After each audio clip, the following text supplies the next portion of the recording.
Hello, everyone. Welcome back. Today, we will look at an instructive game played by one of my students. His name is Akshaj. Akshaj accomplished some very impressive things in the past several months. He gained almost 400 points. He went from being rated about 1000 during the summer to crossing 1350 USCF a couple of days ago. And this young man just keeps getting better and better.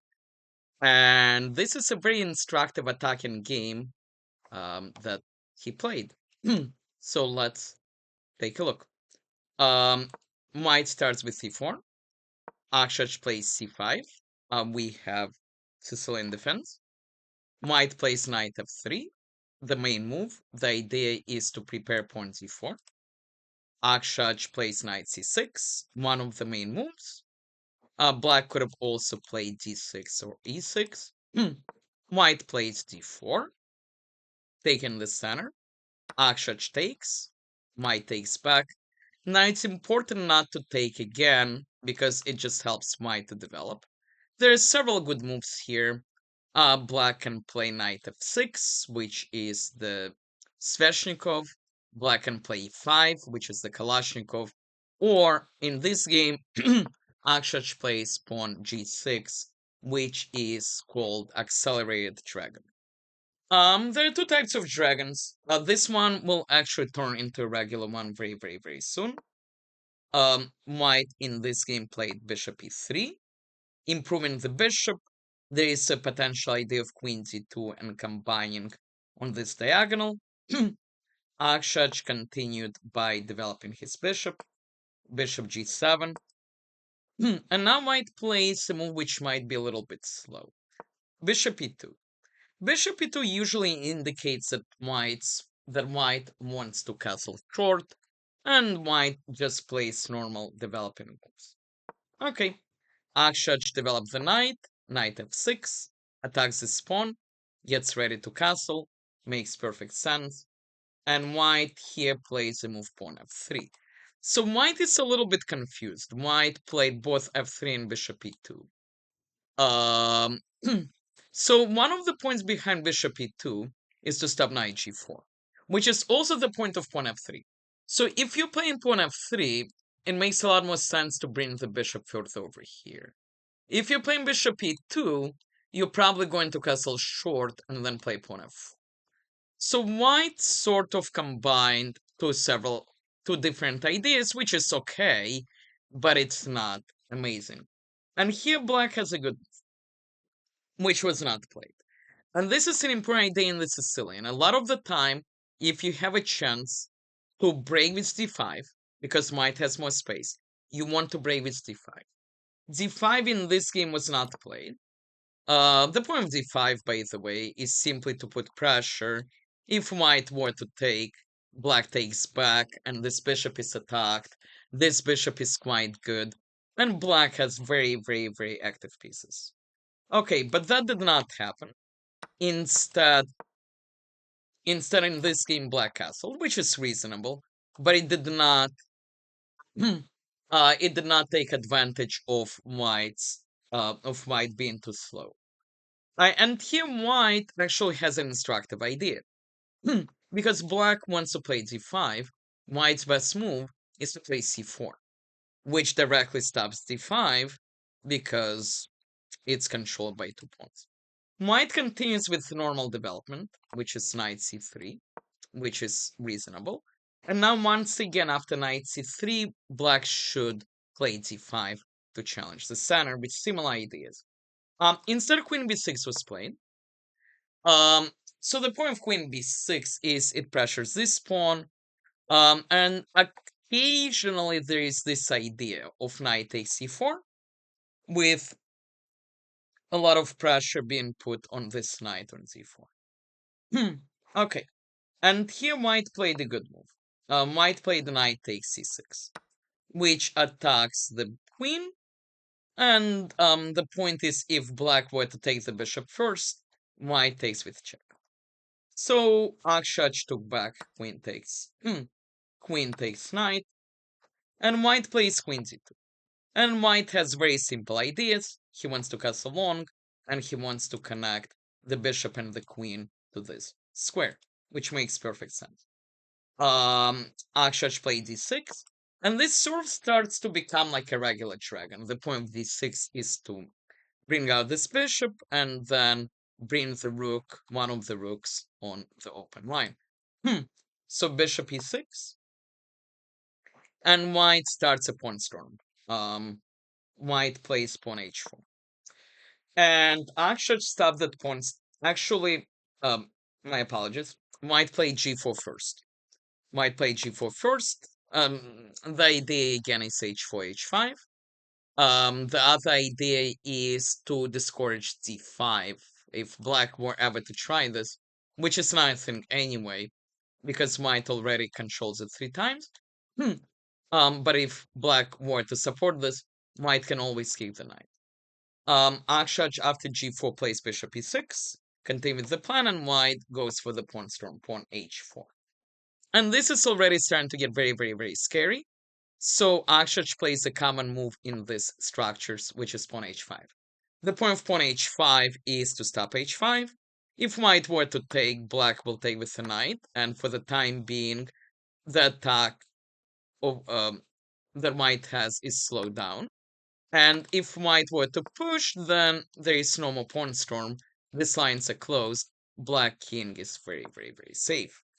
After h5, white played a good move, white castle. The king is now safe, and the rook is getting ready to join the battle. And now, with opposite side castling, white is going to attack black over here, and black will do the same thing on the other side.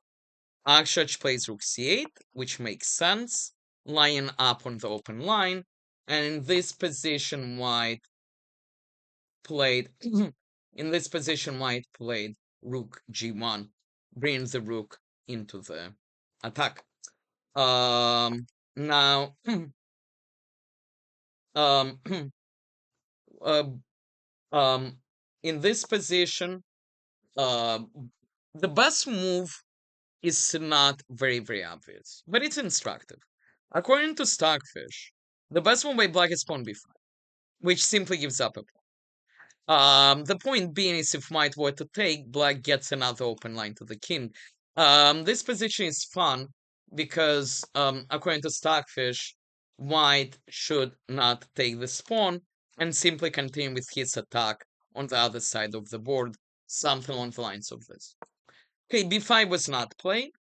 Instead, this is an instructive moment. Black took on g4. Taking on g4 allows white to have some fun, and this is a very instructive idea to remember. White can continue his attack by pawn h5, and this is a very, very common break which exists in Sicilian. The point of h5 is if black were to take with a pawn, let's pretend pawn takes pawn. White plays bishop h6 to eliminate the defender of the king, to eliminate this bishop. Queen g5 is very much an idea, and black doesn't really want to take because that activates the rook, and white has a very strong attack. Now, if instead black were to take with the knight, with the idea of knight h5, now white takes, white has an open line, and white attack is again very, very strong. And this is important. Whenever someone takes, don't take right away. Think if there is something better, but also if you ever play with white pieces in these positions, this is an important idea to keep in mind. White made a mistake, white took right away, and of course this now drops the defense of the pawn, so Akshaj took on e4. Okay, the knight is very strong. It's attacking the queen. There is a lot of pressure on this knight. So white took the knight and Akshaj took back. Okay, this makes sense. White improved the bishop, bishop d3, attacking the queen, and the queen shifted sideways to attack this pawn. King b1 doesn't work because the pawn dies anyway. In this position, white plays a3, which makes sense. And I'm going to pause because there is a very nice move by black here, which was not played in this game, but it's a very, very fun idea. So I want to see if you can find it. And the idea is very cool. The idea is because of the spin, black has this very, very, very fancy move, queen b3. The logic being is this is pinned, and this is double attacked. Also, occasionally the queen can come and visit the king through here. That move was not played. Instead, bishop g4 was played. The queen defends the bishop, and it's difficult for white to get the queen away from the bishop because b3 allows queen takes check. However, bishop takes was not a good move, and now white had to find a very nice attacking idea, which white did not find. White could have sacrificed a pawn. So what in the world is going on here? Why a pawn's being sacrificed? Well, if black were to take with the bishop, which looks quite reasonable, white would sacrifice his rook, and after black takes, now this is open, so white breaks through, and white's attack is much faster than black's. Now, if the pawn takes, which also makes sense, now white continues with his plan of bishop h6, with the idea to bring the queen and to eliminate the defender of the king. And again, white's attack is also quite powerful. And this is an important idea. When you attack and be willing to sacrifice pawns in order to open the position. So we saw this already with pawn b5, and now we see this with pawn h5. White did not play this. Instead, white play queen g2. Queen g2 obviously double attacks this. It also attacks this pawn, which is irrelevant because black wants this line open anyway, because this guy is connected. So queen g2 was played. In this position, queen b3 once again is the best move. Threatening this, but also threatening that because of the discovery. Queen b3 was a very, very cool move, but it was not played. Instead, bishop h5 was played. And bishop h5 is still okay. And here white played rook f1, which is slow, but it does have a point. Now, for the third time, queen b3 is still the best move in the position, still because of the same tactics. But instead, another move, which looks very cool, was played. Rook c3. Rook c3 has a very fun idea. So if white ever were to take, black would take this with the queen. If the king goes this way, this is immediate checkmate because of the crisscross, and the queen covers this. And if the king goes the other way, very similar idea, bishop takes, and we have this coming. Or this. So rook c3 is a fun move, and it's just not just hope chess black is threatening to take. The problem here is white, if he plays this precisely, white has a really, really fun move, which is rook takes f7. The point is, white opens up the king. If black were to take queen d5, this king is being attacked. If black blocks, there is this fork.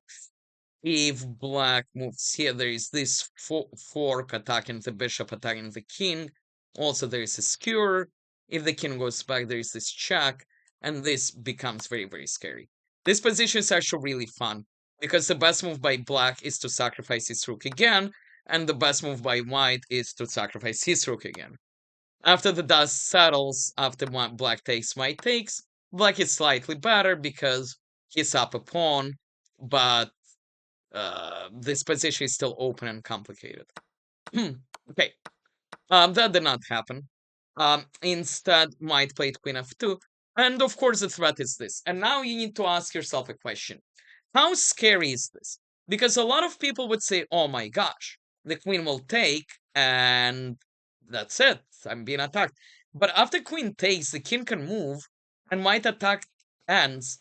So here, Akshaj played rook takes a3, which, according to Stockfish, is actually a brilliant move. I will show you shortly. The point, of course, is the rook wants to invade here.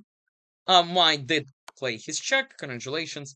The king moved to h8, which is actually important. You do not want to go to h7 because you will have your bishop pinned. Your bishop needs to move. And here White blundered. He accepted the sacrifice. And this game ends very, very quickly. Queen check. If the king goes here, which happened in the game, you do the crisscross checkmate. And if the king goes the other way, you get your choice of checkmates here and here. So very, very instructive game. If we um, let me just summarize this really quickly by looking at brilliances and other things. So again, Accelerate Dragon in action. Remember, one of the ideas in the Accelerate Dragon is to break with pawn c5. If you pull it off, that's really, really good. Um, this became a regular dragon um, after this moves. And in the regular dragon, the typical ideas are white castles and attacks on the king side, and black attacks on the queen side. Also remember this one, h5. Yes, Stockfish thought d5 was better, but the issue with d5 is you get attacked, it's hard to calculate, so h5 is a simple defending move. And remember this idea that if black have a war to take, white a lot of the time will just push h5 in order to completely destroy black's defenses. So rook g1 was played. Again, we talked about the point of b5, just sacrificing the pawn.